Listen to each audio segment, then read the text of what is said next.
Welcome to the Unofficial Controller Podcast, your weekly gaming podcast, episode 215, our PS1 Top 10. With me, RGT, and this week joined by the sexy, the perfect skin, the absolute, beautiful bombshell from New York. It is Bobby Boy. How you doing, Bobby? I'm good, thank you. Are you keeping all right? Yeah, man, I'm good. How about you? Yeah, very well. How's New York this week? It's good. We had some torrential downpour rain, but now it's really sunny. Yeah, weather's picked up here a bit, actually. It's quite nice. So it's going to be 75 degrees today. Oh, yeah, we're not whatever that is to you. We're not quite that warm, but, yeah, but it's weird because it was just 40 yesterday. So, that's 30-degree difference. It's weird. New York is so weird. Yeah, especially just 24 hours later. That's mad. Yeah, it'll drop and it's crazy. Oh, that is mad. So this week, just me and Bobby, we're going to be doing our top 10 PS1 games. We've also chucked a question out to our Unglorious section of the Discord. Basically asked them what their favourite PS1 game is and just give us a little bit of bump afterwards, telling us why it's their favourite game or memories or nostalgia, usual bits and pieces, which we've had great feedback on that, so that'll be good. But I want to start off before we go any further with a couple of shout outs on the show this week. We have I've got to do the official thing, even if George isn't here. New subscriber, listener, which is Fat Zangief. He has joined as a new subscriber, so thank you very much for that, Simon. That means the world to us, and that's another few pence going in to help us, bring the show every week, upgrade the show, make the show better, with all the exciting things we've got coming up this year. So thank you very much for that. And I've also been asked to do a shout out for a special little girl this week, which is Taylor, who is 11 years old today as of recording. So I hope you have a wonderful day, Taylor. And birthday. I know you don't know me as RGT, but you know me by my voice. So you have a great day, my darling. I hope you get loads of presents and have a great day with your dad. All right. So happy birthday. Now we better move on to what you've been playing, Bobby. I got the platinum for Helldivers 2. I as of right now, this has to be my game of the year. Wow. I just been playing it every day. Playing it with the Gaming Graham, which is good. King Lizard, my stepfather, my brother Scott, stepfather Danny. We're at Helldive difficulty, doing like the hardest difficulty you could do. Wow. And we're rocking it with with the Termids or the automatons, doesn't really matter. I think the automatons are a bit harder because they shoot at you, but there's different weapons and stratagems for different events and gameplay you're doing. So there's never even though it's the same enemies, it's never the same game because 1 minute you're just clearing house and you're going to the next objective, and the next minute you are swamp dying, can't get out of the situation, mission failed. So I'm just having an amazing time with it. Amazing. I think I love it. How many hours have you put in this so far, Bobby? Or how many hours did it take you to platinum? Was it a bit of a grind, or did you not find the trophy list looks like a bit grindy, but the only thing that's really grindy is just to play 100 missions, complete 100 missions, which you'll do over time. So nothing is really like, oh, it's hard to do, I can't do this, because unless it says specifically in the trophy description, has to be done this difficulty. Once you get leveled up enough that you can get special, like the stratagems, then it's easily doable. It's obviously easy if you had a friend you could talk to on the mic. Sometimes you get lucky and you get a bunch of players that just want to go in and go out. The hardest trophy was probably on an extreme difficulty. Finish a mission, a blitz mission in like 6 minutes, and you would think, "Oh my God, how is that even possible?" But sometimes you get lucky, and if you have a squad and you do the main objective and just go out and extract, you're done. So, wow. Yeah, so it's not like nothing's really like, oh, this is impossible to do. I think a lot of people have got the trophy. I don't think it's like the hardest trophy to do. I thought For Honor was harder than this, to be honest. Really? And here you're only playing with the AI.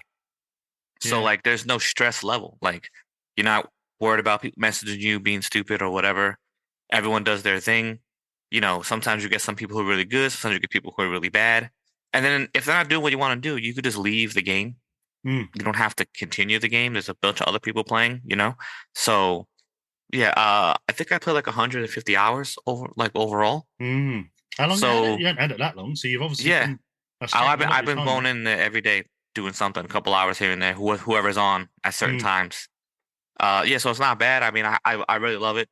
There's every 2 weeks they said they're going to put new content in.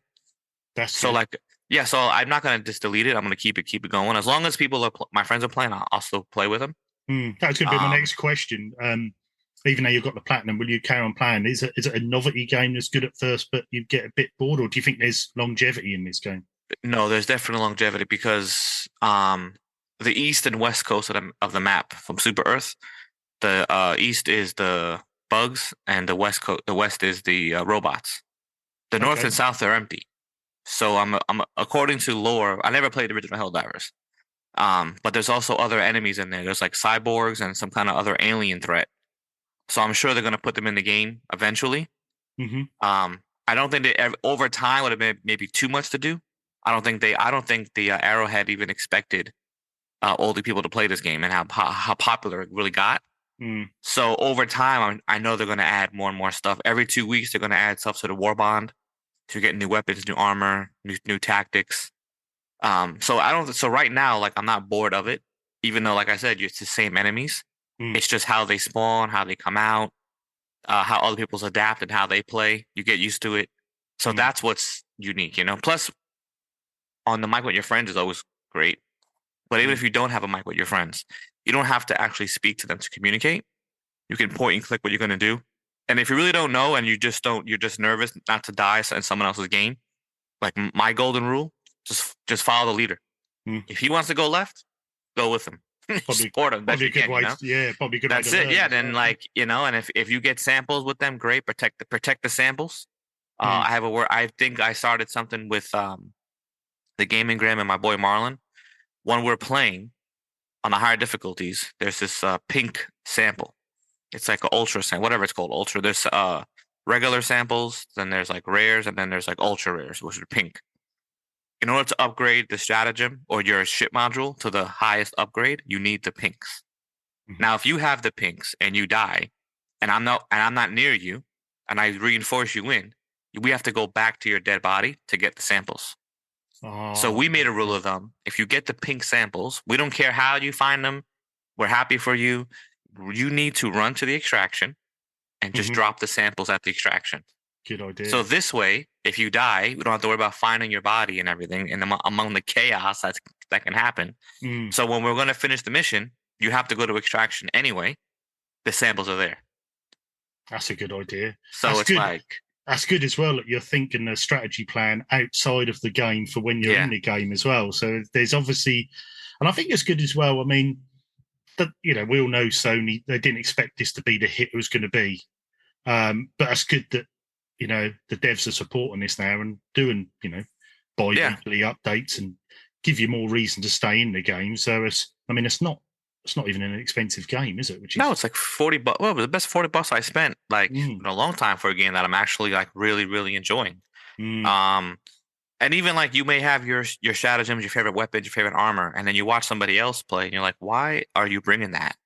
How's that going to be helpful to us? And then mm, you're like, oh my God, how can I incorporate that into my yeah, gameplay? Because yeah, sometimes it works, sometimes it doesn't. It's just like there's so many possibilities. Like there is no wrong way to play. It's just really how you play and how you adapt to the enemy. Some people like to go snipe from distance and take out things, or they're like like a lone wolf. They go up by themselves, take out factories or bug holes. Some people just want to go run and gun and throw commando. It just depends on how you want to play. So it's amazing, definitely amazing. mm, I said I was gonna do Horizon Forbidden West or Rise of the Ronin, but I, yeah. I figured I'd knock off. I got it for my birthday like 2 years ago, I think. Destroy All Humans 2. So Oh I'm yeah, halfway through that. I love that game. It's so stupid. yeah, So it's just like a good time. I'm halfway done. So then I'll probably move on to one of the other two. yeah, If I don't have yeah. any, well, I have a bunch of public combo games still, but I want to knock them out because running out of time, really. Oh no, I was looking at my backlog yesterday, and I was just thinking, I pulled them all off the shelf and thought I'll stack them up just to see where I'm going to head next. And I thought that stack's ridiculous. I don't even know where to start Yeah. with. Usually, I don't really have a long backlog because I try to get a game, and I don't really jump games. I try to get the game, finish it, go to the next game. Because if I started jumping games, I have nothing finished. So I Yeah, figure at least let me just finish the game, you know? good idea, good tactic. But it just, I don't know. I guess Diablo 4 took on the PlayStation. If you go to your profile, right on the bottom, it has your top 3 most played games. Diablo's up there. Yeah, Like it's up there. Like I must have spent 600 hours playing that game trying to get the platinum. I remember seeing you as 600 hours. So I was like, oh my god! So that took so much of my time. Then right after that, we did Lords of the Fallen with my stepfather. That was about another 200 hours just on that game. So like the backlog started stacking up, and I'm like, oh, it's not a big deal. I manage it. But then some of the games I have are over 60 hours at least. And it's like, oh my god, am I going to finish these games or what? And then the games you digitally download on sale, it's like, oh my god, I forgot about those. Yeah, I've done the same. So it's like, oof, it's getting there. It's getting a little wild. So and I kept thinking as well. I thought, well, I'd done Horizon Zero Dawn, really enjoyed that. And George said, "Oh, you're going to jump straight into Forbidden West." I was like, "No, I want a bit of a palate cleanser." Yeah. Then some of my palate cleansers are 60 odd hours. And I'm like, well, hang on. If I do that now, then I'm not going to get to. I'm like, oh, I don't know. And I got a bit stuck in a conundrum really at the moment. But is there anything else you've been playing, Bobby? Or stay with us. We'll be right back. Do you like video games, podcasts, and reminiscing? I'm actor, video game writer, and total sweetie pie, Connor Savage McCabe, and on each episode of Call Me By Your Game, I sit down with a guest for an intimate look at a special game from their past. Did you and your dad beat Spyro the Dragon over the holidays? Or was Halo 4 the one thing that united your roommates during your senior year of college? Stories like these are what Call Me By Your Game is about. From video game content creator Janet Garcia to Hades voice actor Courtney Vinay's, I interview wonderful comedians and game industry friends about these memories. Check us out wherever you get your podcasts, and maybe someday you'll call me by your game.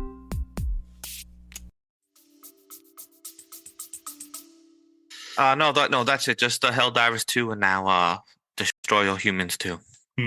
Let's see what happens. And what about you? I've had such a mental week at work and busy afternoons. So you keep thinking I'm going to jump in and do bits, but just don't have time. But what I have been playing, EAFC 24, played a bit more, but I've been playing Switch. Really?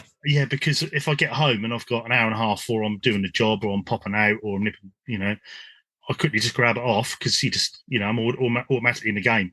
Play a couple of matches, down and out.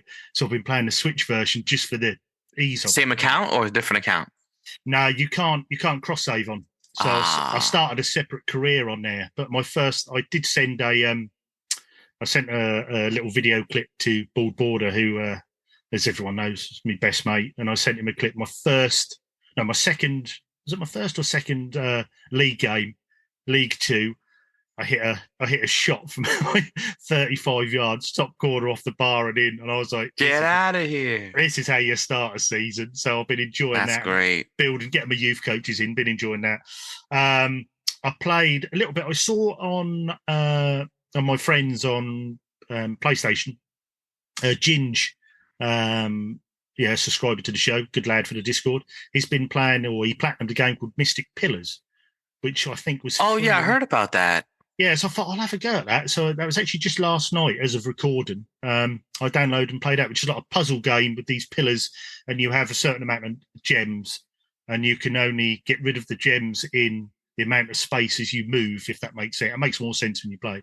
Then that'll give you a little map in the corner of where the numbers should be on a bit, and you have to work it out like a little mass puzzle game, which is quite good. And I played an hour and a half of that last night, and that's good fun, just as something a little different. It is totally different, yeah, but that's quite good. So yeah, I'll definitely play a bit more of that. And then finally I've been playing some more BioShock, as I got my strategy guide. So I found where I was in the strategy guide yesterday afternoon, straight from work into the shed, PS3 on, dimmed the lights down, got the strategy guide out.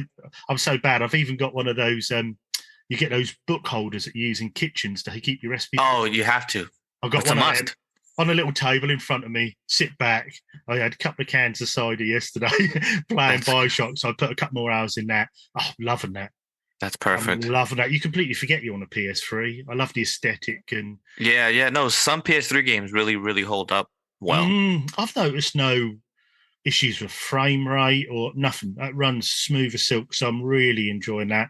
And especially as I've got a week off this week, so I think that's going to be my main aim is to at least get Bioshock done. I don't know how long the story is. I wouldn't imagine it's a massive story. I don't think so. Nah. I'm going to try and get that done this week. But yeah, really enjoying that. But that's all basically I've been playing this week. And speaking of good news, I was browsing the internet. I went to Ipswich Town. Yeah. They're in first place. Yeah, another draw yesterday. I was hoping we'd get a win yesterday, but then the other two slipped up. So we're 3 games left. Yeah. And then it's the top 2 going automatically. There goes playoff.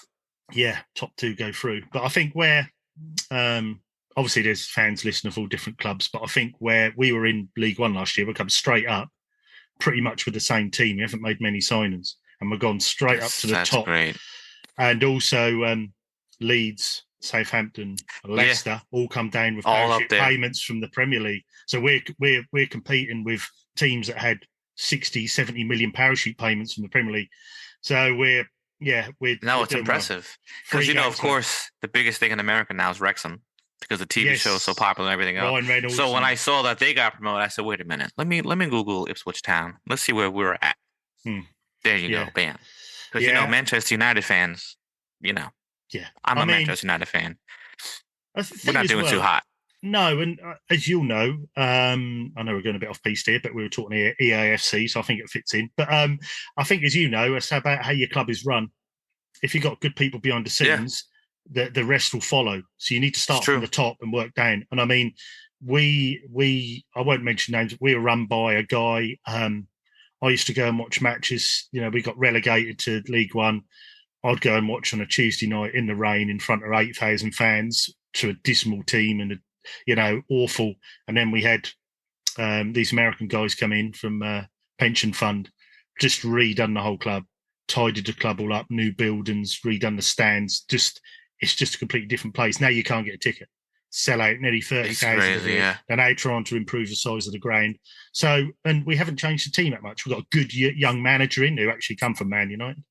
And suddenly the whole thing has changed, So it's just start from the top. It's the love and the passion of the management and the ownership that can help the team go. Because if you have a love and passion as a fan, you expect that as you go higher up the board.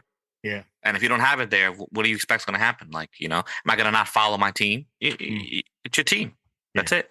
And it's I've only managed to go to one game this year, and that was a season ticket holder who couldn't make it, so they let me have their ticket. Thank That's wild, man. But that's the only game I've been to, and it's just crazy. The whole club's on a high. They're just riding a wave at the moment, and they're just fingers crossed. 3 games left. I'm hoping for you, man. But right, we'll get on to our main theme of the show, which is our PS1 top 10. So basically, me and Bobby have done what we think is our top 10 PS1 games of all time. And then we'll also, after we've gone through, we'll start from 10 and go up. We'll compare our games and chat about each game. And then when we've done that, we'll jump into the unglorious section of our Discord, see what their guys' favourite game was, why it's their favourite game, and we'll go from there. My list is pretty tame. All these games are really well known, but I've stuck with those. There's no surprise, there's no hidden gems, but I've stuck with them because each game has either pushed me on into that series, or it's just the memories of that game, or introduced me to something different. So although mine's quite generic, it's obviously, we'll go into it, but there's more of a reason why those games are in that order. I think I'm with the same. Yeah. And I think that just proves how, even though everyone will know these games and how big these games are, there's a reason they are well known and that big because of where they started or what titles they made on the PlayStation. So we'll start with number 10. So what's in your 10th place then, Bobby? Well, I did it alphabetically. Okay. So I'm just going to go ABC. I'm going to go down. So I just put Castlevania, Symphony of the Night. Yeah. I mean, it's a masterpiece. Obviously, everyone probably played this. Everyone loves it. Being a Castlevania fan from like the Nintendo era, and then you have it on the Sega Genesis. I didn't play Super Castlevania 4 until way after the release because I didn't have a Super Nintendo. My boy Adam had a Super Nintendo and I had a Sega Genesis. So we go to each other's house. We had different games to play, but we played a bunch of games together, but never that game. So I played it after. So I was hooked on Castlevania. And then when it was released for the PlayStation, I was just like, oh my God, this is like, I mean, it's this almost the same gameplay. Obviously, it's more fluid. It's still tough as nails. You still got to go back and forth. I mean, it's made its own subcategory in gaming. Exactly. So I love this game, man. I love it. I even bought the Castlevania collection for the PS, I don't know, 4 or 5. Yeah. And it's in there. And I played it again. I just can't stop. I love it. actually, I didn't think it was on that collection. Is it on that collection? Yeah, it's not bad. Yeah, it's that, and I think Requiem for Something is on there. It's double pack, something like that. Yeah, Okay. I got it a while ago. So yeah, I mean, does it play? Yeah, I mean, I played it. I don't remember if it's different. I mean, maybe it is, maybe it isn't. But you have the rewind feature or something like that. So it's not like if you get stuck, you can kind of help out. It's a bit more forgiving because you can make saves and everything. But classic. I mean, classic. I've never actually played it. I've always wanted to play it.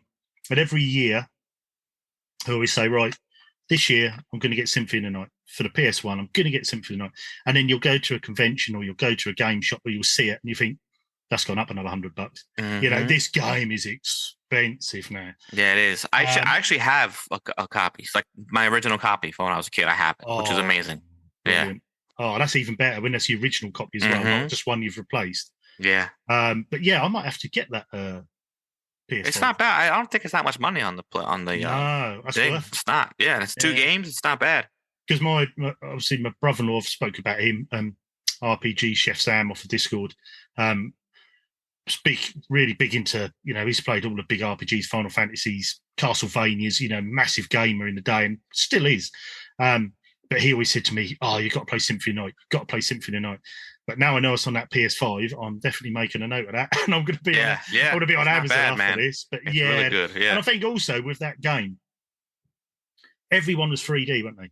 That was the 3D era. Everyone's going 3D. But Konami thought, well, hang on, no, let's make an awesome 2D game. Like it's probably one of the best 2D games. Like just the way they designed it. It's like it hits the nostalgia, but it's like brand new things you never thought you could do in a 2D game. Yeah. So stuff's like, damn. You know, and also, you know, having a system which is built for 3D, but also 32 bits, that means you can really max out a 2D game. And I mean, to be fair, they did because it looks stunning. Yeah, graphically, it looks amazing. Looks gorgeous. You know, imagine playing Castlevania on your Nintendo back in the day and then been able to see that, you'd have been blown away. So that's a good pick. Even the art style now, it still holds up compared to some of the older PS1 games that you're playing it, you're like, oh bro, I can't play this anymore. You could still play this, you know? Yeah, I mean, you see a lot of these like Blasphemous and what was the other one? Blood. I played for a bit. I can't remember. I think it's from one of the original developers as well. His own company. He'd done a similar game on the PS4, PS5. What was that called? Blood. Oh, Blood Moon or something like that. Yes. Something. I don't know. I know what you're talking about. I have it. Yeah. Sacrifice of something, right? Yeah. I know what you mean. But even then, I look at that, and although they're trying to replicate that sprite work and that 2D world, it doesn't. Even though it's on a modern system, it doesn't look as good. Just something about Symphony of the Night running on an original PlayStation on a CRT that just looks amazing. Stunning. Yeah, brilliant choice. Well, in my what I'd put as 10th place, quite a boring pick, but there's a reason I've done it. It's ISS Pro Football, or as people would know now, Pro Evolution Soccer, but it was there first. And the reason I picked this, mainly for the game, nostalgia as well. I was always FIFA, right away from the early days, right from Super Nintendo, Mega Drive, always played FIFAs through. And then I think I'd been around someone's house at a party and I saw this football game playing in the corner. I thought, what's that? went and had a look, and they're like, "Oh yes, it's this game from Konami called ISS Pro." I was like, ISS Pro? Konami don't make football games. Obviously, I think in Japan and America, was it Winning 11, I think it was called?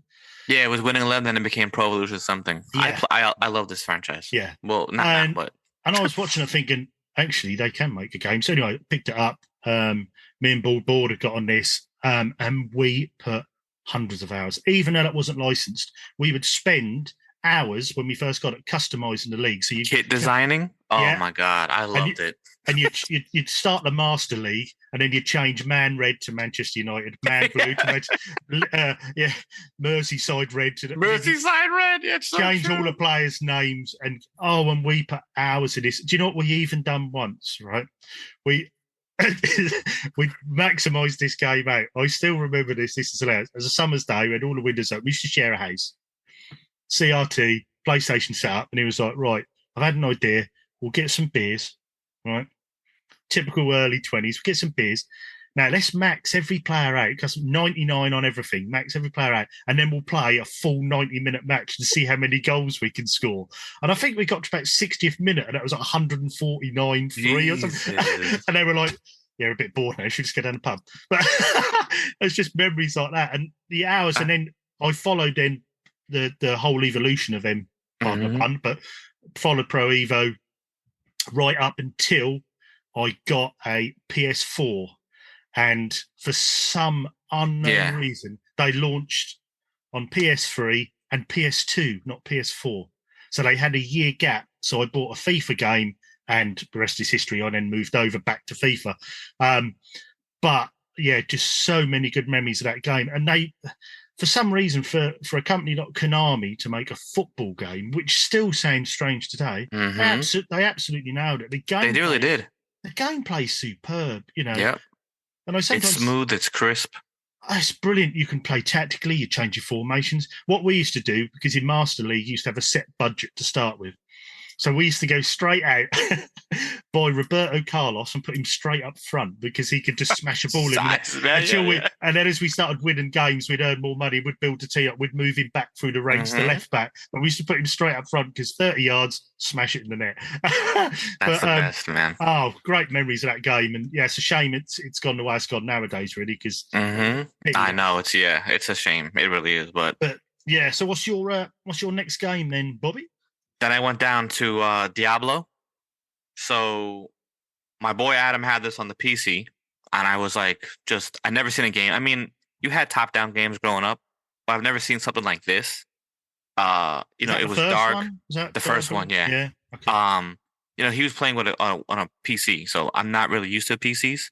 So I don't know. I think it came out maybe a year later. I'm not really sure, but when it released for PlayStation, and it had the big thing in the corner sticker. I have the game still. I still have it.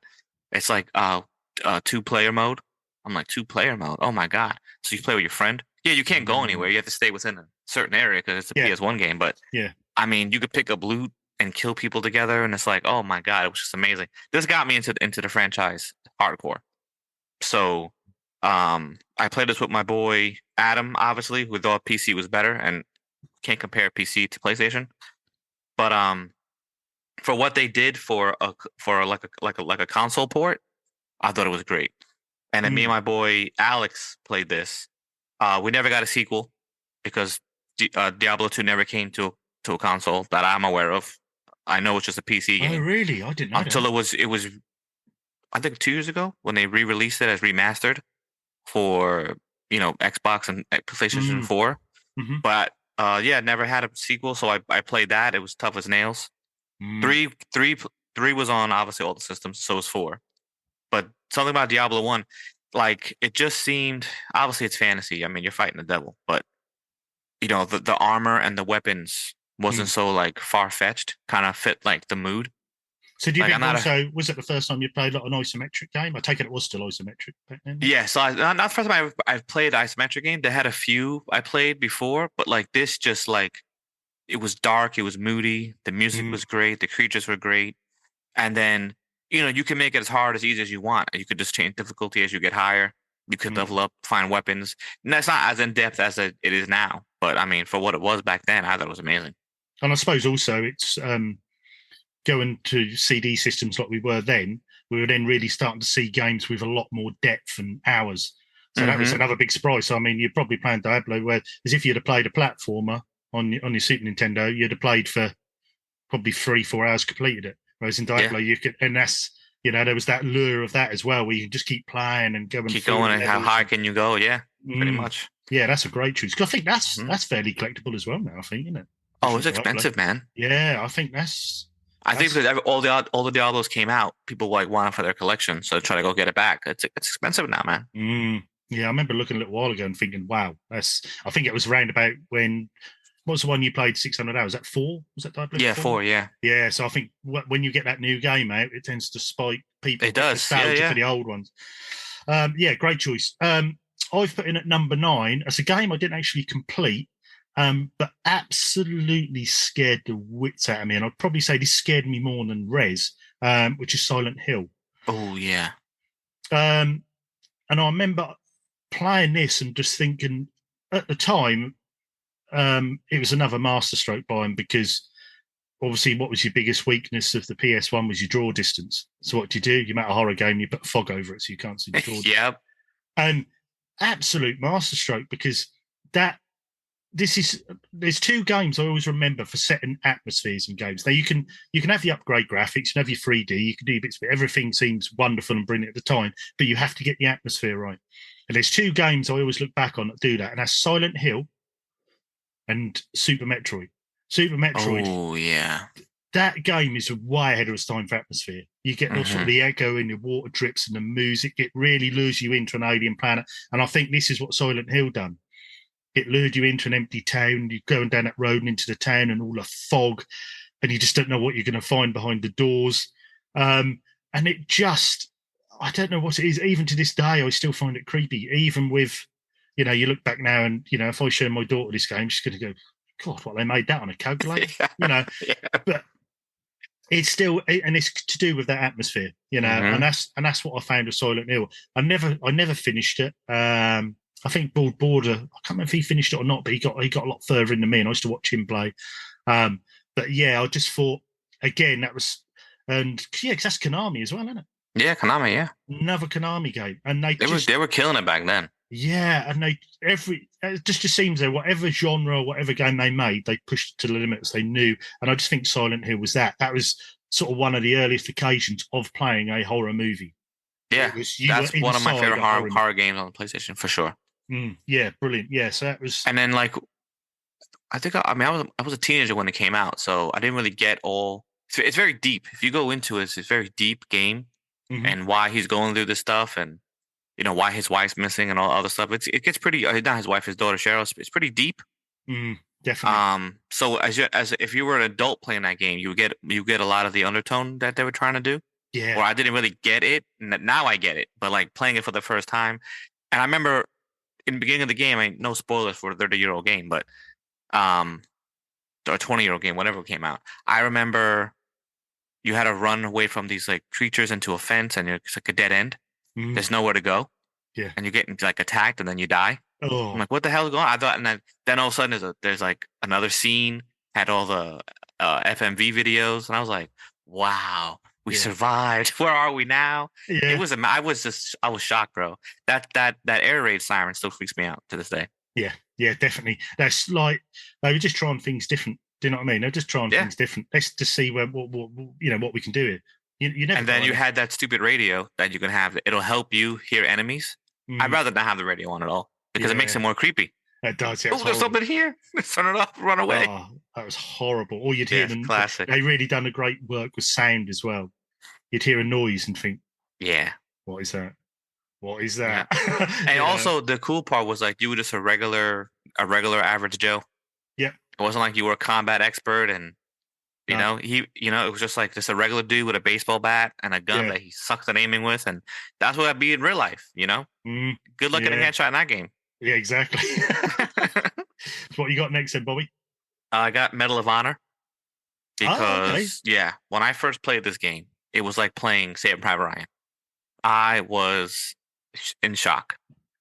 I mean, one of the best first-person experience I've ever had in a shooter.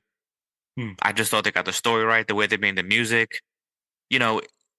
obviously it was a real life event, but to play it in a video game and they try to make it so realistic. I mean, it was incredible. The whole story was good. You went to different parts of the war. I don't know if you were the same guy. I don't remember if you were the same guy or not, but I think they changed it a little bit, different characters. But the overall story and how they presented the enemy base and what you had it wasn't like walk here, find this, fight.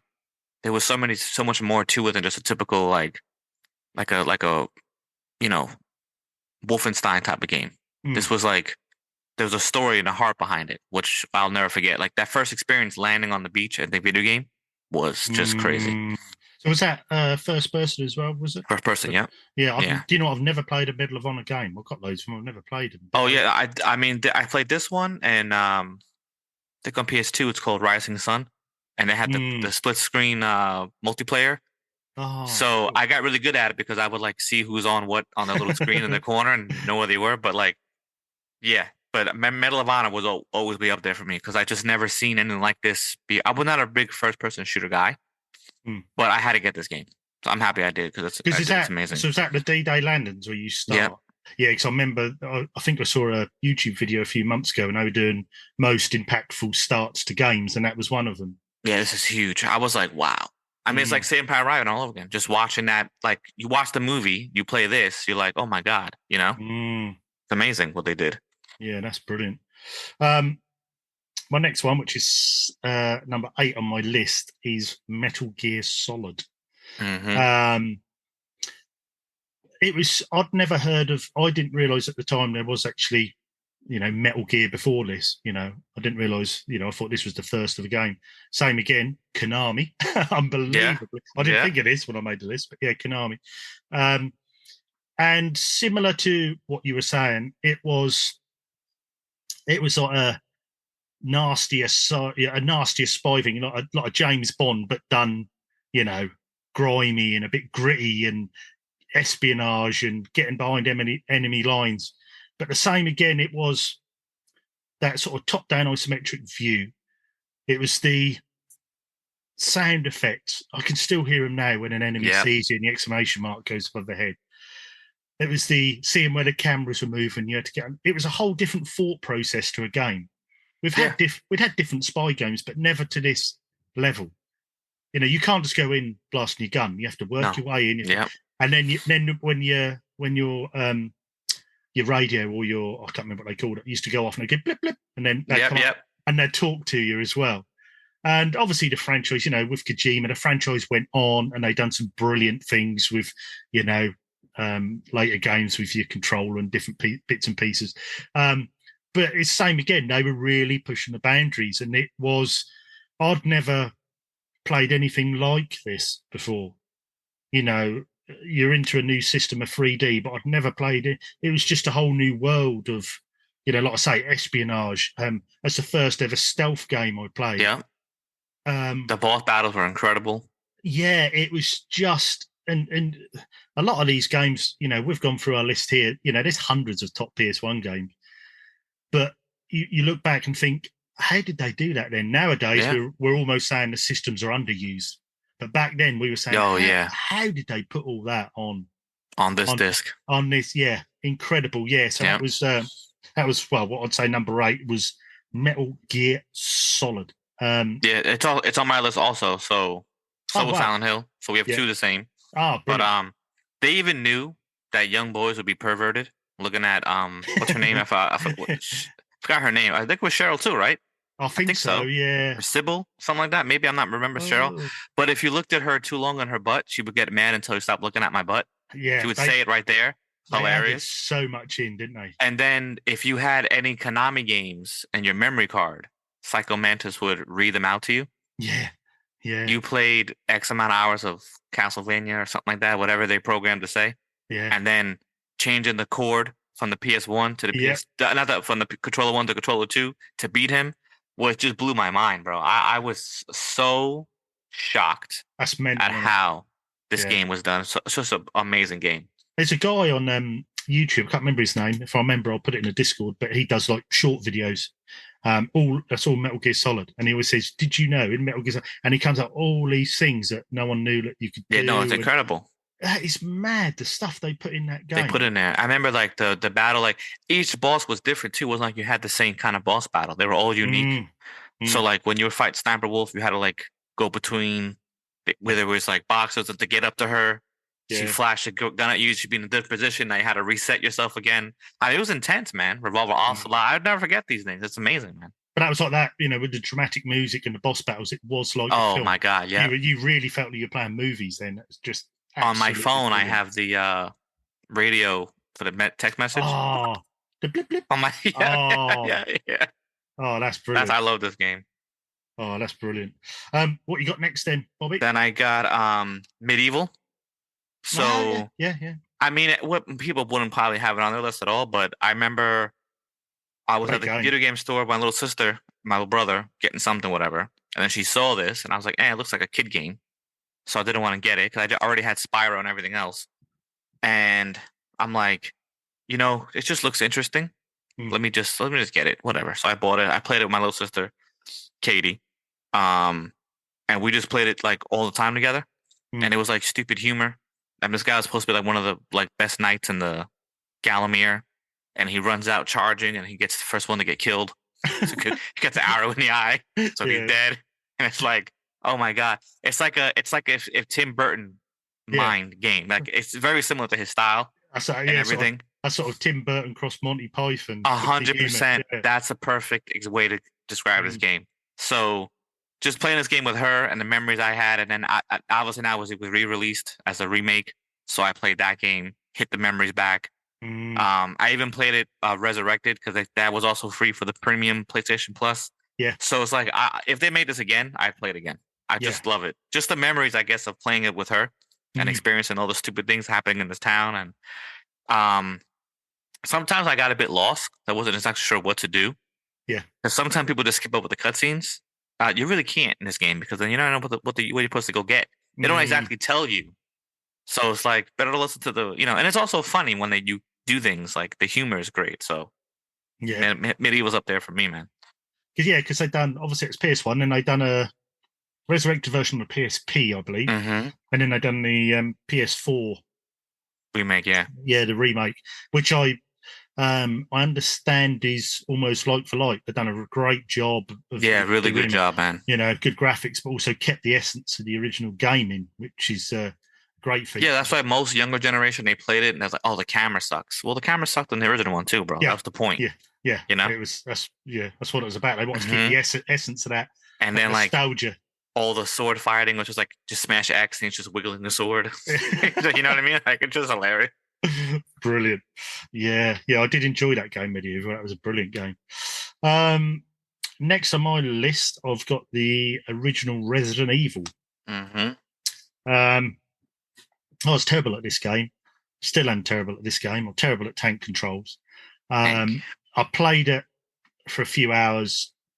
Funny enough, couldn't get into it. It's probably why you're thinking, why is it on your list? And then back to when I shared a house with Bald Border. He was an absolute master of this game and number two. So I just loved sitting watching him play for this game. And then that clicked, how you play the game, how you get around zombies. You haven't always got to shoot the zombies, there's pathways, you have to double back, you have to explore, and then that all starts clicking. And the same again, you just think, this is a very in-depth game. It is. For that system. Yes, you go back now. Yes, younger generations will look at that and think, oh my God, that looks awful. Yes, it does. But you've got to remember, we'd come from 2D platforms to this, which was just incredible. Everyone loved the horror movie back then. Everyone loved the zombie movie back then. Yeah. To be put into a zombie horror movie was brilliant. And also, you just got to love it for the early FMV cutscenes and that awful acting. It is, especially the intro. It's the best, bro. Oh, it is brilliant. Especially it's when the best. Barry as well is absolutely brilliant.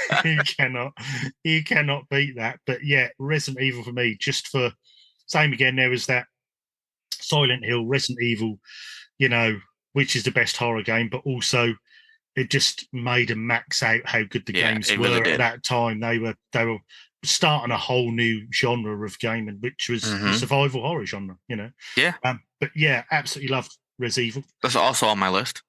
Oh, is So it? yeah, we got a lot of similar right there. Great minds, great minds. I remember going through first of all, it's about a glow up of video games. You went from 2D to this. Yeah. That was never going to happen again. It hasn't happened since. No. The graphics just get better. Yeah. But this was like a totally different way to play a video game. Oh, it's like, crazy. To play 2D your whole life, and all of a sudden, boom! It's like what a change in direction. Yeah. So this was amazing to see. The going through the door, you never knew exactly what was going to be there. And sometimes when you were double backing, all right, the room is cleared. You go back, it's not cleared, and you get scared. Oh God, there's a thing here.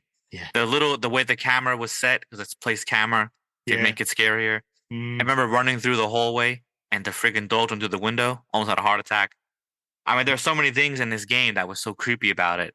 Yeah. Then you were worried about your ammo. So like you're never comfortable in this game.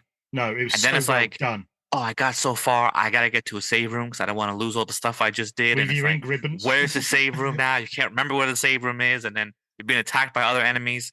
I just thought, it was amazing. That first scene too, when you see the zombie turns his head, that's classic. Oh, brilliant! And I think you could also, be Jill or Chris. Yeah, classic. Like what? I think for those who haven't played them, if you're younger and you're listening, Silent Hill was like a third person survival horror. You followed your character around, but what they done in Resident Evil, they took a different stance and actually put the cameras like they were filming a horror movie. Yeah. So then you had a thing called tank control, so you press forward to go forward rather than just moving the direction you're in. So, but it was set more like a movie. So each room you went in, you're in a different angle, like a scene, and that was so so cleverly cool, done and different. Really was. Yeah, brilliant. All the games on my list, ironically, which I just didn't even know I did it, I have them all. Just looking at it now, I have all the games on my list, which is pretty funny. But Resident Evil, first time playing that is amazing. Yeah. Amazing experience. What you got next then, Bobby? Oh, I had Metal Gear, but already did that. So we'll jump down to NHL 2000. Okay. Now, obviously played the Seal growing up. And then you had NHL. It was just called NHL Hockey or Hockey 92, whatever it was called from EA. Played that, loved that. Then they made NHL PA because it wasn't licensed by the NHL, just the Players Association. So instead of having the Rangers, you had New York, but all the names of the players were there. Okay. Right. Then NHL 94, they got so in the first game it was just actual teams but no real names. It was licensed by the Players Association. Then it was flipped. Now in NHL 94, they got their stuff together. I played this for hours and hours and hours and hours and hours on end. Could not imagine how many hours I played on NHL. And then I went through all of them, but they were kind of like 95. Every couple of years they change. The graphics get a little better, but kind of the same thing. But then playing NHL 2000 for me for the first time was just mind blowing. It was way faster. Big leap, was it? Super leap. I mean, I think 99 was similar, but it didn't hit me like 2000 did. The opening scene, I think it was Garbage. Oh wow! So they even licensed music, everything. Yeah, licensed music. So I forgot the name of the song, but it's a popular song by the band, and it's like you see all the big hits and the slap shots in here. So when you're playing the game, you have your heavy hitters who are have bold letters, like they can hit hard, and then you have your finesse players, and you could change all your strategies. The same thing. It's very in depth. You can make it hard or easy as you want, but career mode to me was amazing because me and my friend Adam played. My friend Alex played co-op on this. So, you have to you could change your characters all you want. You're not really set on it. You could, but it's too hard. So we would communicate all right, I'll try to say left side, you try to say right side. So it gets kind of crazy. And then when we had the puck together, it was like pass, slap shot, goal, defense. We got started getting really good at the game. We got the Stanley Cup on the hardest difficulty, back to back years as the Rangers. So it was just amazing to play that game. Even in high school, I took this when I used to work there. We had a summer, and we had those TVs on the little wheels. Yeah, I played it with a few friends from there. Didn't lose the entire day. Thought I was a superhero. I just love this game. Oh, this brilliant! One of my favorite sports games probably of all time. I think the last hockey game that I'm going to show my age now. That last hockey game I played I was really into was EA Hockey on Mega Drive or Genesis, as you'd say in America. I loved that. I think for some reason, I've got a funny feeling. I think I have NHL 2000. I think It's I've got it. amazing. Like Yeah. obviously play it now, it's like wow, it's weird. The puck's so big, but I Mm. mean, still, like I said, from playing 95, 96 up to see this, it's like wow, this is hockey, Definitely. man. Oh yeah, sometimes it is just it's not so much the genre of the game; it's the leap they make when they, Yeah, sometimes they hit the nail on the head and bring out a game that's so far forward compared to what everything else they've done. it's true. That's the one you Even remember, for me now, growing up watching all the hockey I could watch as a Ranger fan, like all the classic legendary players. Mm, I mean, they're legendary players now, I guess, but nothing beat that era of hockey because there's no more tough guys anymore. There's no more enforcers anymore. There's like legendary goal scorers who just scored like last minute. Like the hockey is still hockey, but it's changed. Yeah. That's It's probably like the right game, right time. like if you go back to like you said, like all the winning 11s and everything, you had all your classic teams with the legendary players on them. Were they legendary that back then? Probably not, but now they are because it's like what they did for the teams and everything. Same thing here, and then people say the same thing probably now about their teams now. Like, oh, legendary players are playing this era. Yeah, they are, but not yet. Yeah. Wait another 20 years, Yeah. So it always hits playing that game. I love it. Brilliant. Next one on my list is Driver. Yeah, I mean, even though it's got the notorious tutorial on this game. Yeah, it was hard. People didn't have tutorial. Oh, that was brutal. I mean, I remember we were playing this. Me and Balder were playing this. Going, are we doing something wrong here? What is happening here? Took us hours. Eventually, I think I had to go out, and I came back. Went, I've done it. I was like, yes, right. But I think the main thing was, I mean, yes, you go back now and you look at the world and you look at the buildings and bits and pieces, and you sort of think, "Ooh, that's harsh on the eyes." But you got to remember, technically you can class this as an open world game, although you were just driving, but it was an open map. We'd never witnessed an open map before. No, I'd never seen an open map. So you get in your car and you go, right, where we got to go? You got to go over here, and you're like, no way, you can just drive there. They don't just like do a loading screen and then no, you drive there. And I was like, what? And I don't think we even finished. We got this one mission. We were round by some part of the city and we're just getting annihilated by police cars. And I don't think we were fairly well into the game. It was a tough game. But it definitely was tough. But because of it being the open world style, the handling of the car is very good. Yep. I've had it go recently and it still feels pretty tight.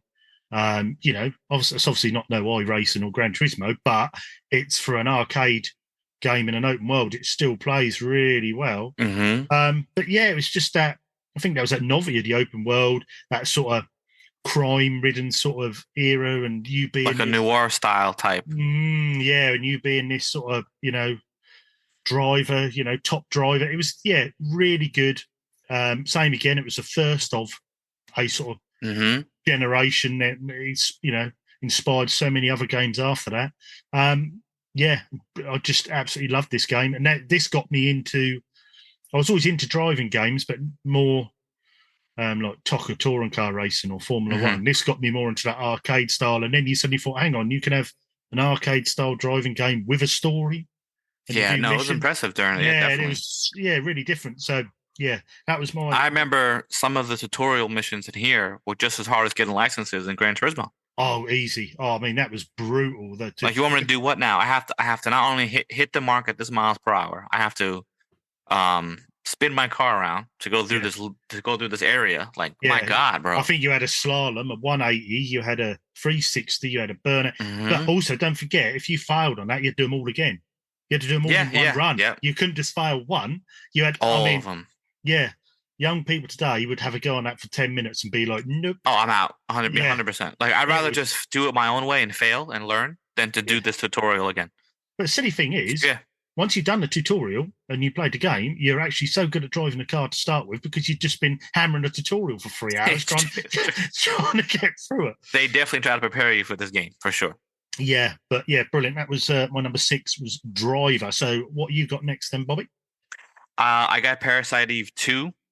I only got picked Parasite. I mean, I went back and played Parasite Eve like right after 2, but I don't know how I bought Parasite Eve 2 when I got my PlayStation originally, and I didn't know there was a 1. I just thought it was like this it was never released in America type thing. I don't know why I thought that. I didn't even speak about it. I just never seen the first game ever.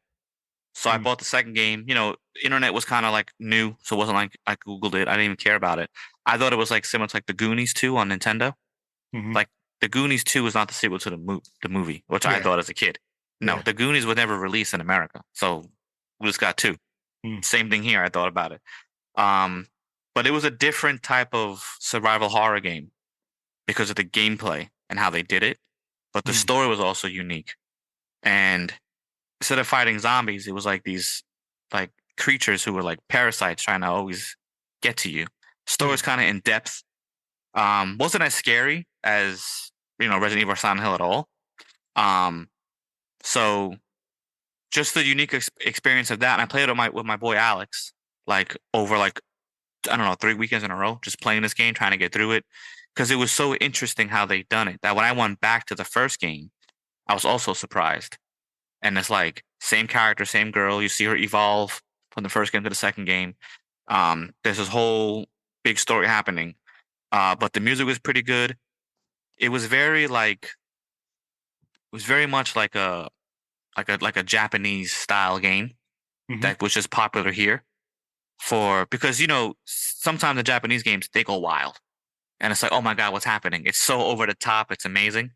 So sometimes it's not for everyone. Like, you know, sometimes like Final Fantasy goes over the top. People love it, people don't. It's just the style. This is very similar. Like, okay, you're really going somewhere else than what the first game was. Total different direction. I just thought it was amazing. Yeah, the music was really good. That was that tank controls as well? Am I thinking? What was that? Oh, am I thinking of Fear Effect? I might be thinking of Fear Effect. Oh, Fear Effect, definitely tank controls. No, I don't remember this being tank, man. I remember it being much easier to move around the character. Unless we just got so used to it, but I don't remember it being tank. I've always been quite intrigued by it because it was, you know, yet again, you know, there was a good era for survival horror, but someone else trying something different. So this went down a Parasite route, which was always sounded really interesting and different setting, and yeah, always looked a really good game. Same again, I think it's quite collectible now. Yeah, because whatever the Parasite got into changed the creature to whatever it is. So you know, you can go crazy now. That's a Parasite, you know. So it was pretty interesting. Yeah, it's a clever idea. Because how many did I make of those? 2? 2, and then one came out. I never knew until doing like the reviews for my page. A third one came out, but I think it was just a PSP exclusive. Oh, okay. Parasite something, I forgot. But they finished it, but didn't get good reviews. This would be interesting to bring back now with this you know era, because it was interesting at the time. It was different from Resident Evil and Silent Hill, you know. So it'd be interesting to bring that back, I guess. Yeah, definitely. Right, we'll go on to my next one, which is number 5, and I've got Resident Evil 2, so higher up than Resident Evil. Basically, for the amount of gameplay they give you with this game, so you can play as either one. So basically, you've got I can't remember the names right now. Is it Chris and Jill in 2? No, yeah, Claire and Leon. Claire, that's it. Claire and Leon. I was getting muddled up. Claire and Leon. But obviously, without no spoilers, you get separated. You can play through either Leon's game or Claire's game. Once you've done both of those, you can then play through on opposite sides. So you can play Claire on Leon's side, Leon on Claire's side. But it's also the thing that always got me with this is when you played, say you played as Claire, so obviously they had different. So I think Leon could probably carry more things, but Claire had something that differed between them. But because you were overlapping at times, when you played as Claire, you could leave stuff in a box that you could then go and collect when you played as Leon. Yeah. And I just thought then amazing. That blew my mind. It's like, oh no, I left that there. And you know, and the same again, Bull Border could speed run these. He would speed run them. And that's incredible, bro. Oh, absolutely brilliant. And he completed. I hate to think how many times he's completed this game. And even up to a couple of years, it's actually 10 years ago this month, I had an accident, smashed on my shoulder, blah, blah, blah, blah. Anyway, he said to him, oh, we'll come around and do some gaming. It's a bit awkward for me to game and stuff. He said, what do you want me to do? I said, play for Resident Evils again.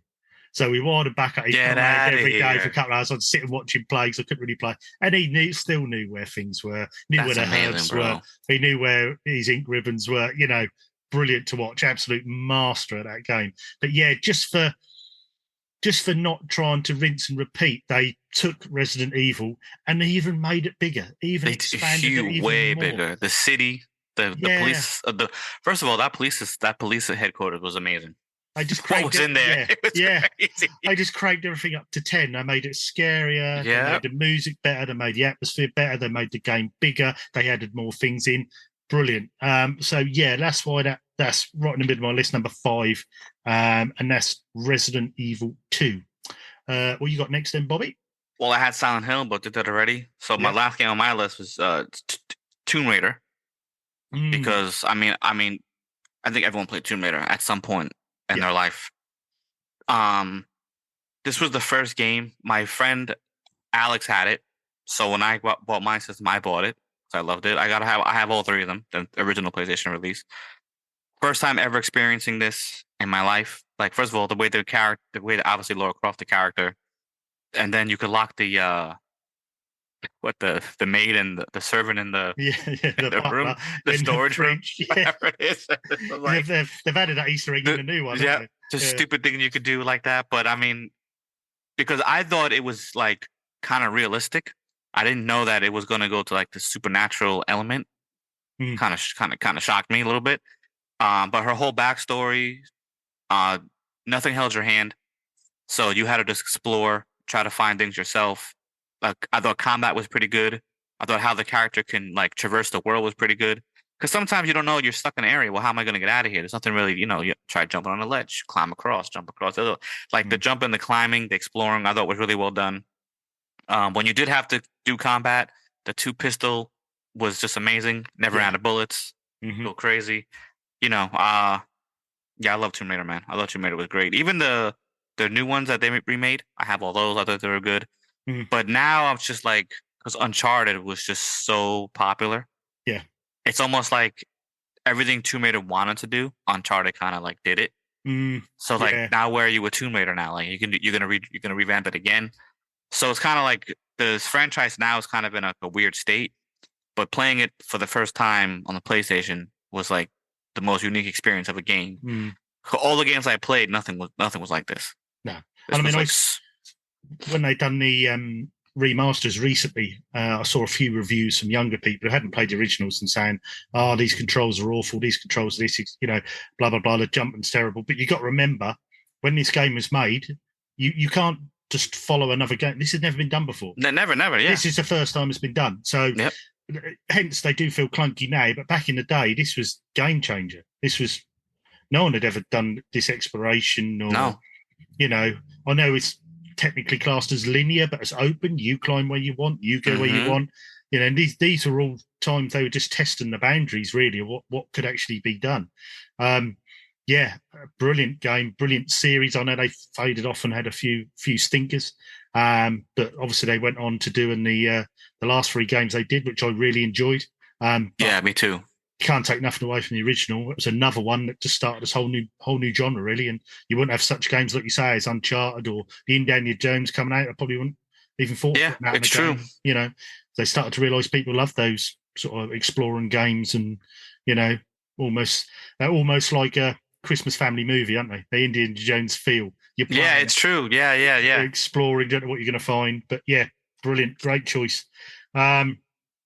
Number 4, next up for me, is Gran Turismo 2. And I've put 2 here. You'll probably figure out number 1 will be higher up, but basically because of how good that series was when I first played it, I think this was the first game that I actually bought day and date on release. Really? Yeah. Other games I'd never thought of just buying. You just went to a game shop, saw it was on the shelves. I never thought, but this was one I was in magazines thinking, when's this out? I need this game. And it was another one which defined a genre of racing game, which spawned off a whole new, there's plenty of games like your TOCA touring car races, your F1s from EA. There was plenty of these games which were more serious.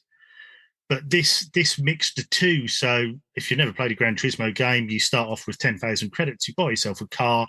You'll have showrooms. You can buy new cars. You can buy second-hand cars. But then the rest is up to you.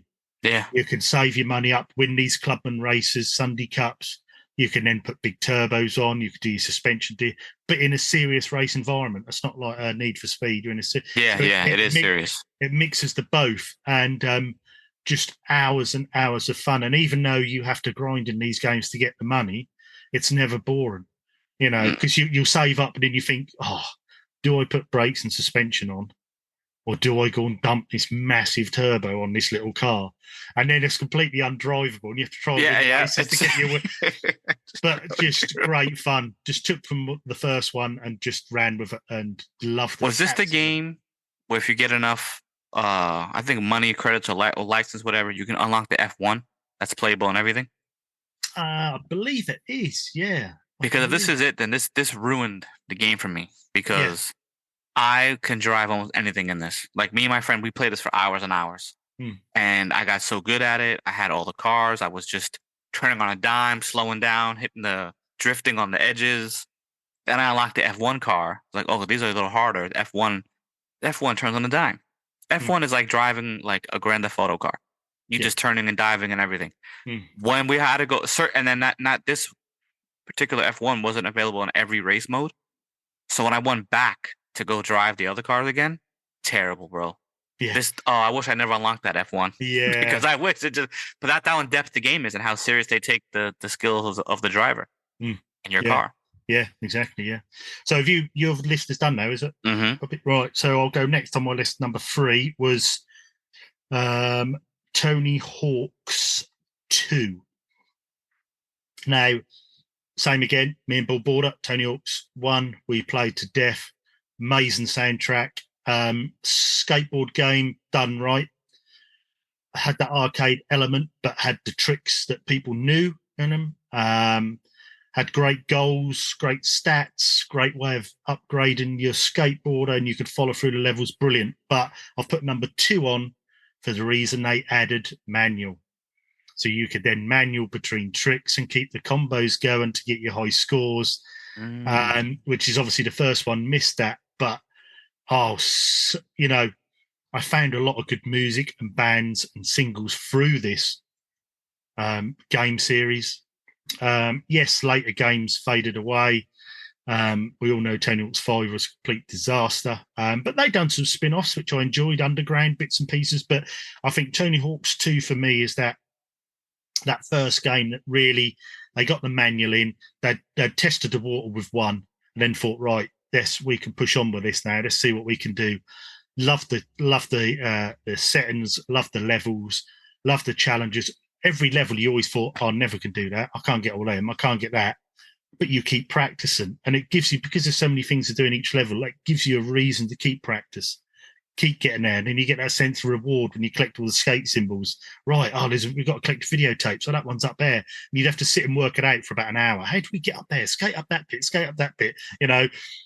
Brilliant. Absolutely loved that game. We were so lucky with the PS1 generation for the amount of different genres that would then come to fruition in this generation. It was absolutely brilliant. But yeah, so that was number 3, Tony Hawk's 2. Number 2. No, never played it. Sorry? Never played it. You never played it? Nope. The last skateboard game I played was Skate or Die on Nintendo. Really? Isn't that crazy? Yeah. Right? This is they managed to make a skateboarding game. The controls are fantastic. They made it easy.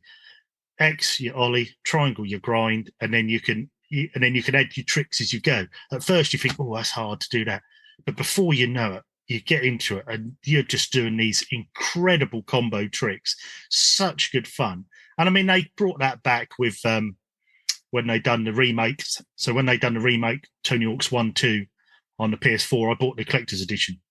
So I've got the skate deck. I've got the skateboard, right? Yeah, I got the skateboard and all the set and all that. And I just thought I'm going to have to buy this because it's just, this is the game series faded away a lot and people forget about how good those first 3 or 4 games were. Absolutely loved it. Right, next on the list, number 2 is a game no one will be surprised with because I always probably talk about this game far too much on the show, and that is I've put series on here, but it's Colony Wars. A Psygnosis game. I just think with Colony Wars, I've said this before, you've heard it before, I won't dwell on this too long. Very good controls, decent story. First one gets better as you go along with, I might have got these in the wrong order. Community corrections if I'm wrong. Red Sun and Vengeance. I think it might be Vengeance, Red Sun. But anyway, the games only get better. All 3 are on the PS1. They're actually very affordable to buy now, really cheap. But it's great controls. Graphically, I've never seen a better space game on the PS1. As you know, recently I've been playing Wing Commander 4.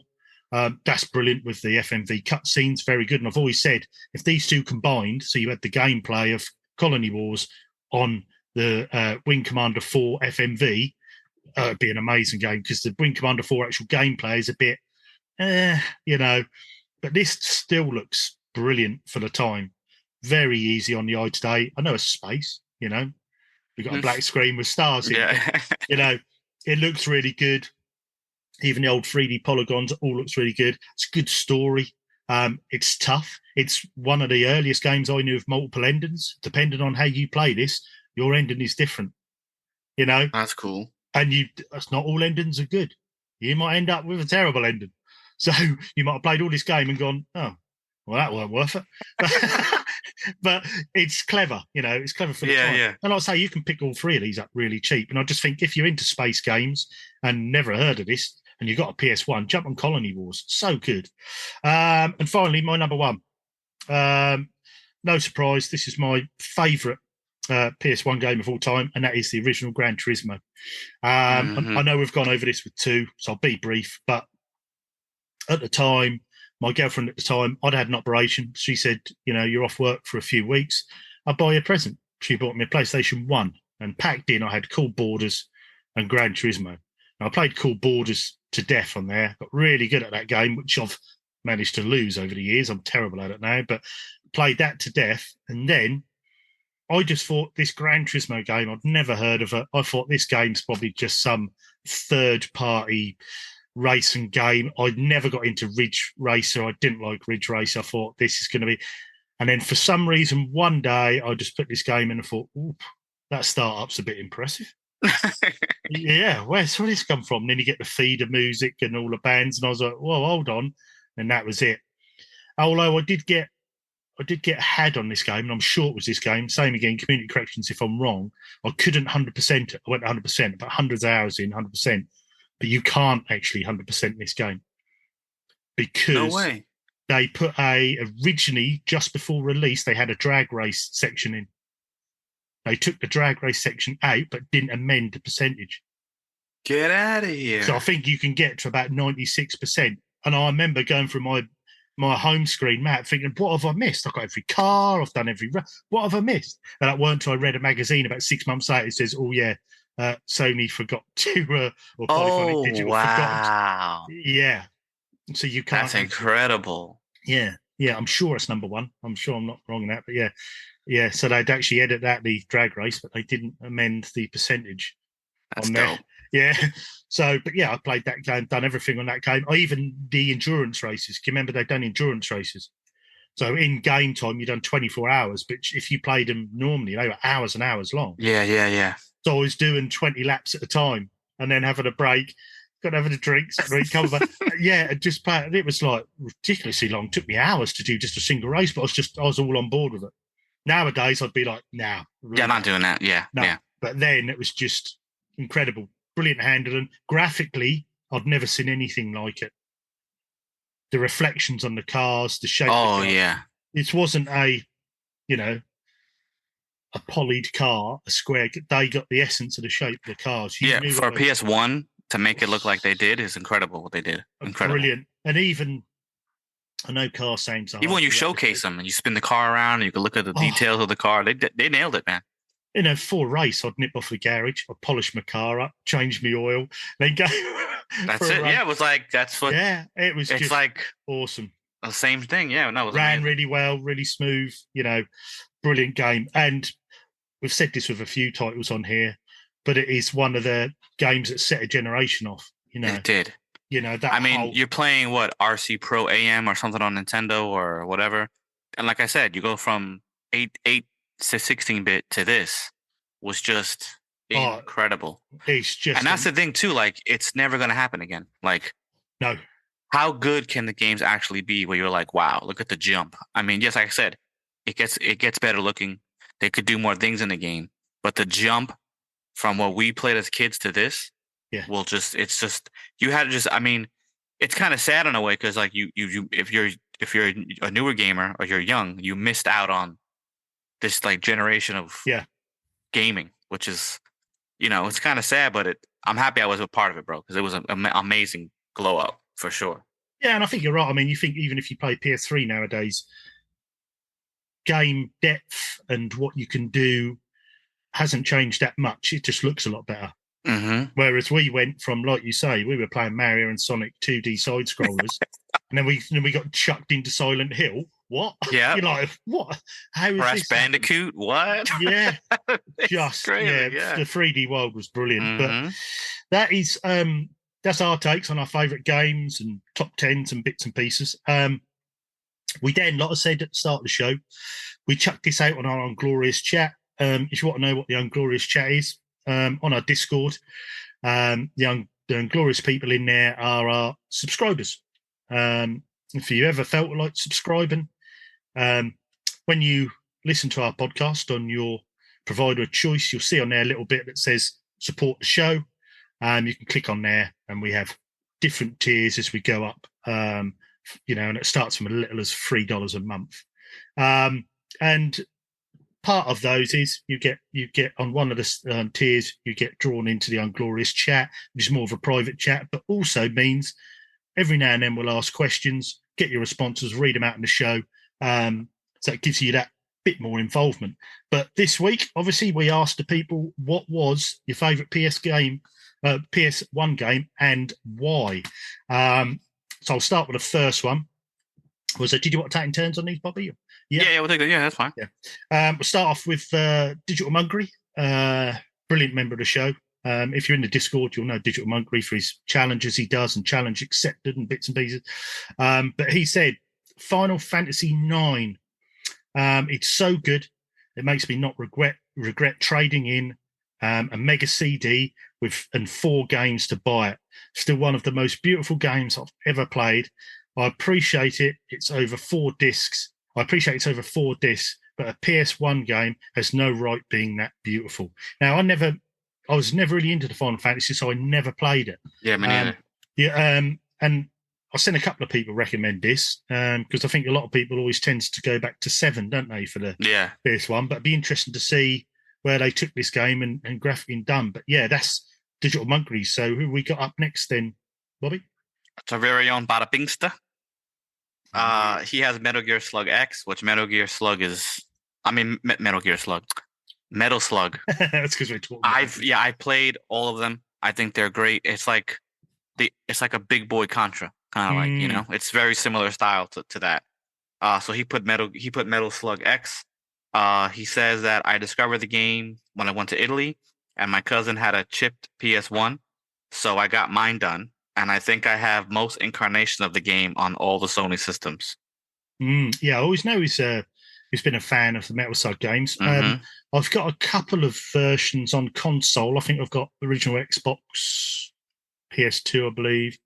But I tend to play them on my Bar Top Arcade. I've got them all on there. Yeah, me too. Yeah, I have them all emulated. I had the PS. I don't know if it's a new game for PS2 or it was a collection on PS2. Whatever, I have that. And then they had a digital. Yeah, right. And then they had a collection I bought from the PlayStation Store. Oh, okay. They had a few of them in there. Yeah. Great games, and you always knew how good. I mean, graphically, they always look stunning, don't they? Metal Slug, especially how you kill enemies and how they die. The animations are really cool. That's that real cartoon, hand drawn. Yeah, but you also it works. Yeah, and also you know how good these games are and how hectic they are by the amount of slowdown. They made slowdown art. When that chugs on, with a lot of games, you'd complain, but you actually sometimes relieved you got slowed down. You could just duck down a bullet instead of jumping over a bullet. Yeah, that's a great choice. Brilliant games. Right, up next, we have our community manager and Discord manager, Boba. He's put, it's a really hard choice and a tough choice, but I'm going to pick Die Hard Trilogy. I have a lot of good memories playing Die Hard with cheats enabled, as well as Die Hard 2 with a mate with the awesome Predator light gun. He's even included a picture of a young Boba there lying down, full stealth sniper mode on his bed. Yeah. I mean, it's apart from the outfit, he's full SAS there. He's now about to pop a cap somewhere. There he is, yeah. With that light gun and that awesome light gun. That's a great gun as well. But yeah, Die Hard Trilogy, I mean, it's amazing. 3 different genres of games in there. For the price of one. For the price of one. Yeah, that's a great choice as well, because there's a lot of gameplay to be had in that. And I can't remember if I've ever played it with the gun. I'll have to get my, because I think I've got the same gun as that. I'll have to try and play that with the gun. I mean, yeah, with the gun, and my boy Alex had it. I never had it, but you could. I don't think you have to play it with the gun if you don't have the gun. You could just move it around. Yeah, I think you can. Yeah, but I think it's a bit slower and harder. With harder. Yeah. Whereas obviously gun, you're pointing where you're aiming, but it'd be good fun to have. So and play with that. But yeah, brilliant choice, Boba. And up next, we have my platinum, my other buddy that helped me out, the Gaming Graham. He got his own platinum for the Helldivers as well. I'll stop you there. Do you know what I thought you were going to say then? I thought you were going to say we'll get up next. Daddy's little soldier. I mean, he really is now. We're all Daddy's little soldiers now. He put WWF SmackDown 2. It wasn't the first wrestling game I played. I think that was Warzone, but it's one of the best on PS1 and one of my favorite wrestling games of all time. My friend and I went back to it a couple of years ago and spent a good amount of time playing through season mode and discussing what was going on in each other's games. Good times. So yeah, the Gaming Graham is a huge wrestling fan. So I had SmackDown 2 as well. I thought it was good. I thought they were great. Yeah, I was into it back then. So yeah, I was never really into wrestling. Friends did, and I'd occasionally sort of have a game with them, but I was terrible at them. So I never really knew what were the good games, what were the bad games. But I know a few people have said the SmackDown games were quite a good time for wrestling games in all. And it's like the same. It's like the same story. Like we had on Nintendo, you had wrestling with the Amazon and whatever else it was called. Then you had Royal Rumble, for 2D style, and then boom, you're in like 3D territory. It's just amazing. Yeah, brilliant. Next up is Roast Space Monk, and he has said Metal Gear Solid. Oh, one of our choices. The first game I ever played that felt like an actual movie. That's what we said as well. Yeah. I'd never played a game with cutscenes and dialogue of that scale. One of my favourite game series of all time. Yeah, pretty much what we said in the show. Really, it was that James Bond-esque, more sabotage and stealth-like game that just no one had ever really played before. You know, it really took it to a new genre, to a new level, really. And to get like the best scores, the overall, you weren't supposed to kill nobody. Unless you had to. Yeah. You're supposed to just like take them out, or if not even take them out, just not be seen. Yeah. So it's like there's always you could play it like how you want it, and then you want to try to get a better score at the end of the game. Yeah. Don't get caught. Yeah. Which is, it's amazing. Oh, it's brilliant. Very, very clever for its time and way ahead of its time. Up next, we got your boy, Bold Border. He says Resident Evil 2. An unbelievable good sequel to another favorite of mine. I love the horror genre. We're in the same boat. Which the very special Resident Evil 1 was my introduction to. I played both over and over, back to back in the day. Never got tired of them. The addition of the second disc and playing the game from each character's perspective at the time was mind blowing for me. Can I add an honorable mention for Stealth Assassins, please? Another game I couldn't put down. Yes, sir. You got it. Yeah, he likes his stealthy stuff. Yeah, I think that's. When you think of the PS1, when I was trying to write this list in the week when we were talking, I was just thinking I could put 50 games down here. Oh, easily. I could put 50 games. I need to just get down to why these games are special and then go from there, and that's what I've done. But sometimes a game could be just like trash. Like I have so many games on Nintendo that are just horrible. but it's like the memories of the games that I had with playing them is what like throws it up in the gamer score for me. Yeah. Because, you think about, yeah, okay, I'm going to just review the game, right? But what was your personal experience with the game takes it to another level. Yeah. So that's why everyone's list is unique, because it's like, what were you at the time as a gamer playing and memories of? Which is, that's why I love lists. Yeah. I think they're Brilliant. great. So many good stories to, you could talk about the same game and have a completely different story as to why that game is good. And yeah, brilliant. Next up, we've got Tingle Tuner. Never owned a PlayStation. I was fully N64, but the game I envied the most was definitely Metal Gear Solid. The closest we got on the N64 was Mission Impossible, a solid 6 out of 10 game. Yeah, I never played Mission Impossible on N64. No, I didn't have an N64. My friend Adam did, and I remember mostly playing Mario Galaxy. Not Mario. Where's Mario Galaxy, right?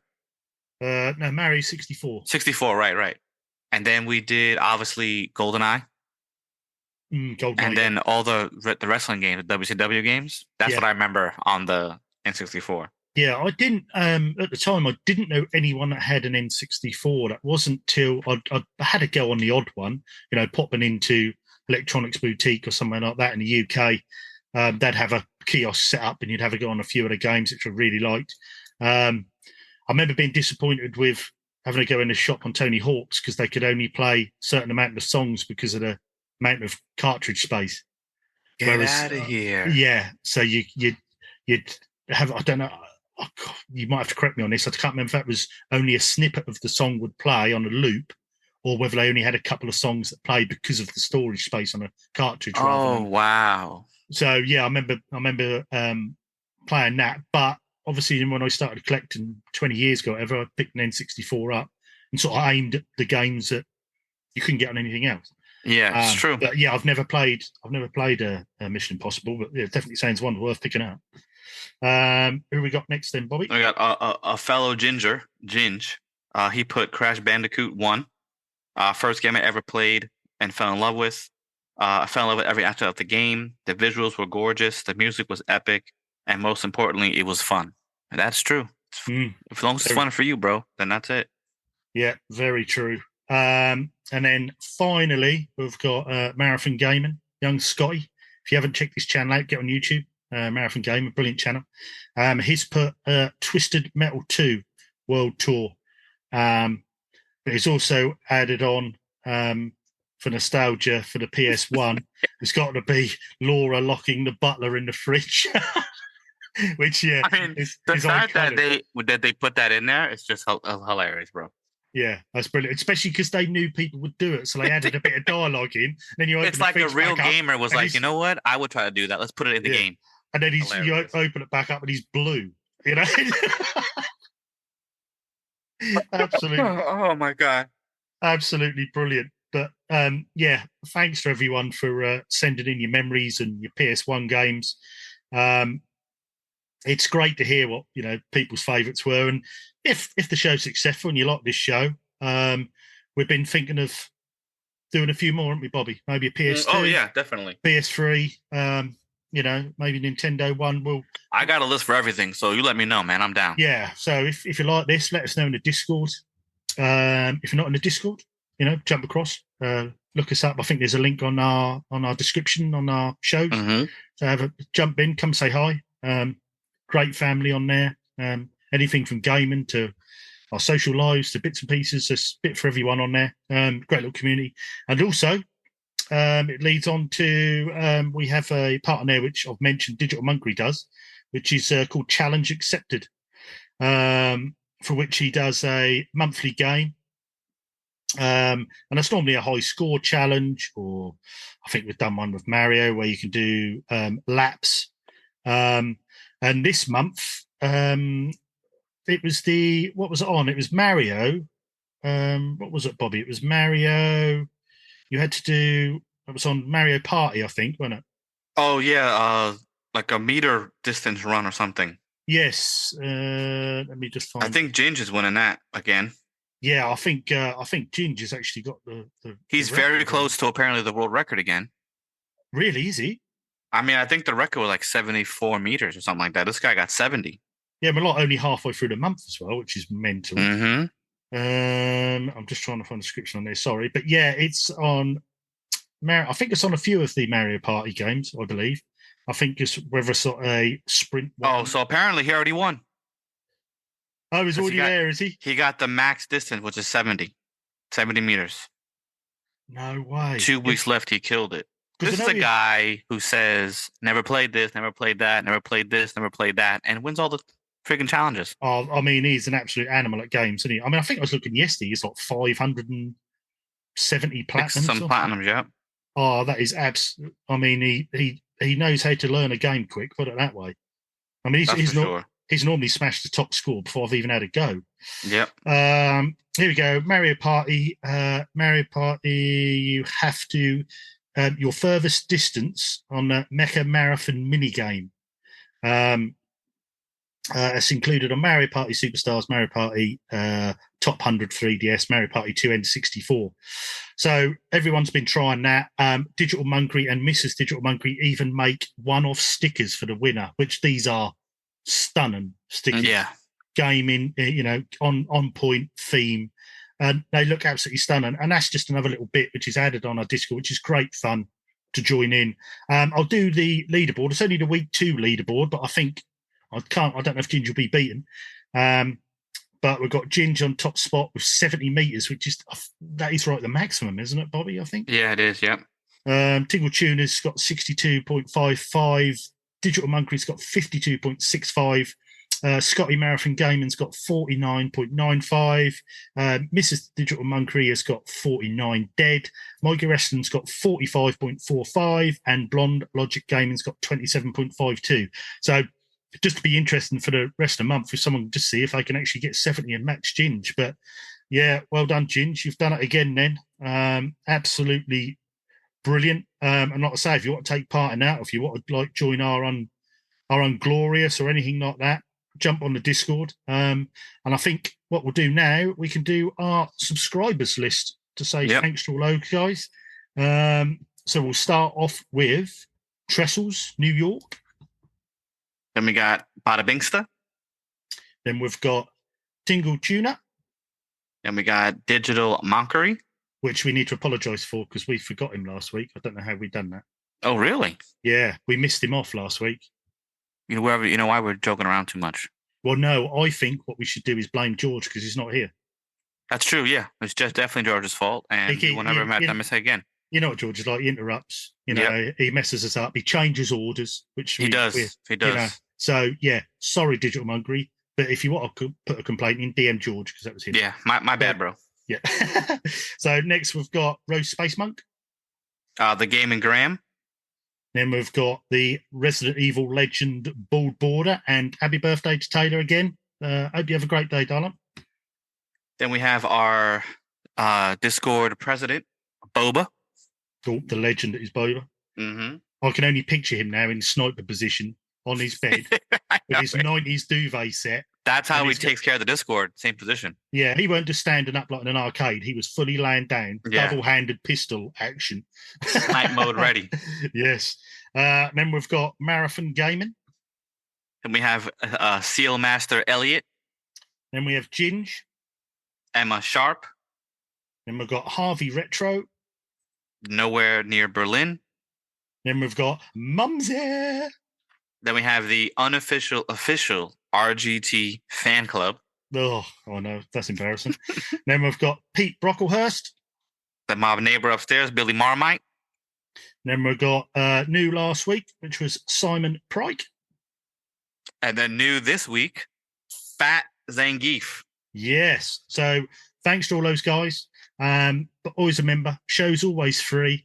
But if you do subscribe and add there's little benefits to subscribing, that really helps the show out. I won't go on and try and plug it to you, but thanks very much to everyone that contributes. And also thanks for contributing to this week's show as well with your comments and all your kind words. So fantastic. Well, we're winding up a bit now, Bobby. So let's probably jump on to what are you hoping to play this week? I would imagine I probably know what that is, but yeah, definitely Helldivers 2. If anyone on the crew's out there, I'll link up. Destroy All Humans 2, want to knock that out. Well, me and Bob Border have been saying about getting Helldivers 2.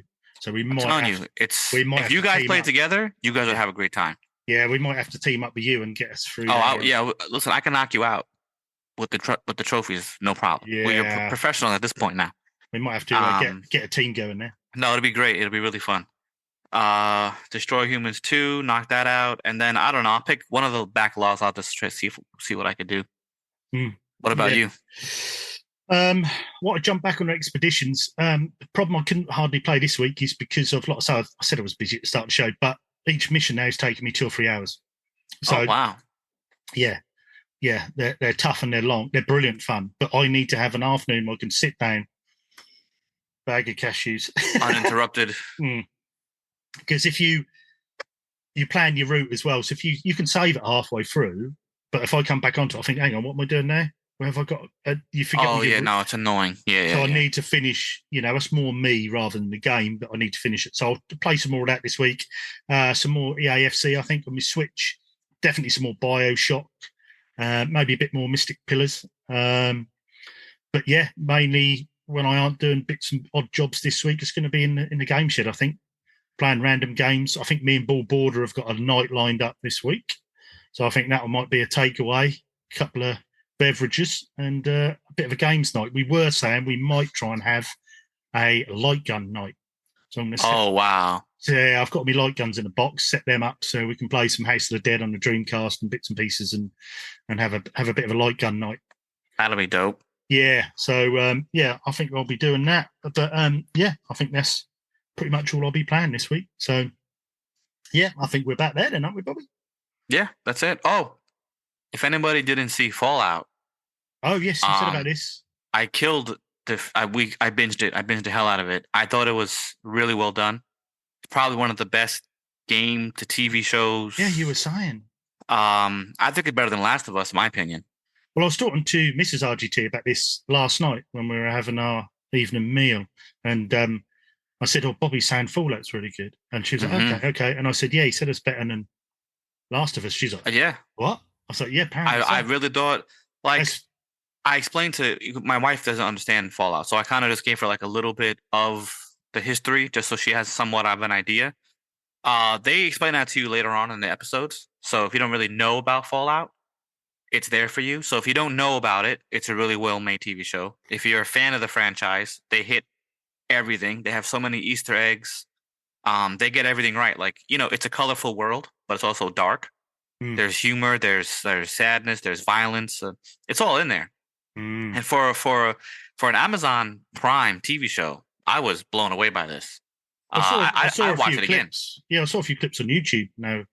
Coming out the premiere of it, and IGN and people like that giving it all 9s out of 10. Yeah, and good story. I always say his name wrong. I think it's Walter Giggins, whatever his name is. He was in The Shield, and he was also in Justified. And I like this guy. I think he's great. I think he's really good. He nails his character. The other two characters, I don't really know them. I never seen them in anything, but they also just did a really good job of it. They got the vaults right. They got the story right. I'm like, wow, this is, if you have an interest in it or something new to watch, this is the show to go. Yeah. Also, I suppose that helps them as a company as well, because if people love it that much, it might push them forward to making another decent. Yeah, and if you're on PS Premium, all the Fallout games are free. Yeah. So I mean, I'm sure people downloaded that after watching this. I when I turned on my PlayStation, it had like your news, and it had the free ghoul outfit for Fallout 74. You could a free download because it's pushing it now. So it's like exactly. It's good. It's good for the franchise. I binge watched that Free Body Problem. Oh, how was that? I heard it was interesting.